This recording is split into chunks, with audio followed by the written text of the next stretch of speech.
Bonjour et bienvenue. Aujourd'hui, on va décortiquer ensemble un concept fondamental pour bien organiser son vocabulaire en français, le fameux mot étiquette. C'est un outil super puissant pour mieux s'exprimer et on va voir ça tout de suite. Alors, pour bien se mettre en jambes, on commence avec un petit jeu, un peu comme en classe. Observez bien cette liste de mots. Lesquels, d'après vous, vont ensemble? Ordinateur, stylo, cahier, tablette, téléphone portable, crayon et smartphone. Prenez une petite seconde pour y réfléchir. Et la réponse est bien sûr. Ordinateur, tablette, téléphone portable et smartphone. Qu'est-ce qu'ils ont en commun? Eh bien, ils appartiennent tous au domaine de l'informatique. Voilà, ils partagent une catégorie commune. Et c'est justement ça le cœur de notre sujet aujourd'hui. Bon, allez, on plonge dans le vif du sujet. Pour vraiment bien comprendre comment ça fonctionne, on va partir faire une petite enquête à Casablanca. Vous allez voir, c'est un exemple parfait pour observer ce concept en pleine action. Alors imaginons la scène. On se promène dans la ville un jour de week-end, et là forcément, les rues sont pleines de monde, elles sont encombrées, il y a beaucoup d'animation, beaucoup de circulation. D'accord. Mais encombré par quoi au juste? Eh bien, le texte nous donne une liste très précise. Dans cette rue, on trouve des vélos, des motos, des voitures, des bus et même un tramway. On a donc bien là plein d'objets différents, bien distincts, qui se déplacent. Et c'est là qu'arrive la question clé. Quel serait le seul mot, un mot général qu'on pourrait utiliser pour les décrire tous en même temps?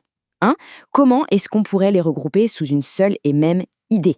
Ce sont tous des véhicules. Eh oui, et voilà, c'est le mot qui les rassemble tous. Ils fonctionnent un peu comme une grande catégorie. On tient là notre premier exemple très concret. Bon, maintenant que l'idée est comprise, on va dire, de manière intuitive, il est temps de mettre un nom dessus. Allez, on formalise un peu tout ça. Alors, voici la règle, la définition exacte. Un mot étiquette, qu'est-ce que c'est? C'est un mot de sens général qui est utilisé pour nommer une classe de personnes, d'animaux ou d'objets. Pensez-y comme une grande boîte de rangement sur laquelle on vient coller une étiquette, tout simplement. Regardons comment ça marche avec quelques exemples très clairs. Un fauteuil, c'est un meuble. Le perroquet, c'est un oiseau. Et pour revenir à notre premier jeu, l'ordinateur, c'est un appareil électronique. Vous voyez? Le mot étiquette, c'est vraiment la catégorie générale. D'accord, maintenant on va regarder les choses sous un autre angle. Parce que si on peut aller du plus petit au plus grand, du spécifique au général, l'inverse est tout aussi vrai et tout aussi utile. Et là, on parle des mots particuliers. Comme leur nom l'indique, ce sont des mots qui ont un sens beaucoup plus précis.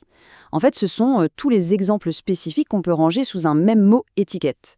Pour reprendre notre image, ce sont tous les objets qu'on met à l'intérieur de la boîte. Donc, le processus est en fait très simple. D'abord, on part du mot étiquette, notre grande catégorie. Et ensuite, on cherche tous les mots particuliers, tous les exemples concrets qui peuvent être rangés dedans. Allez, un peu de pratique pour que tout soit bien clair. Si le mot étiquette, c'est légumes, les mots particuliers, ce sont quoi? Pommes de terre, carottes, courgettes, potirons, et on pourrait continuer longtemps. Si on prend médicaments, on aura sirop, comprimé, pommade. Et pour ustensiles de cuisine, on pense tout de suite à assiette, fourchette, couteau, cuillère. Vous voyez, le principe est vraiment simple une fois qu'on a le déclic. Bon, on arrive au point crucial. Pourquoi est-ce que c'est si important de connaître ça? Finalement, à quoi ça sert de maîtriser ce système? La réponse est assez simple en fait. Connaître les mots étiquettes, ça aide à organiser ses pensées et surtout à enrichir son vocabulaire de manière beaucoup plus efficace. C'est un peu comme ranger une bibliothèque.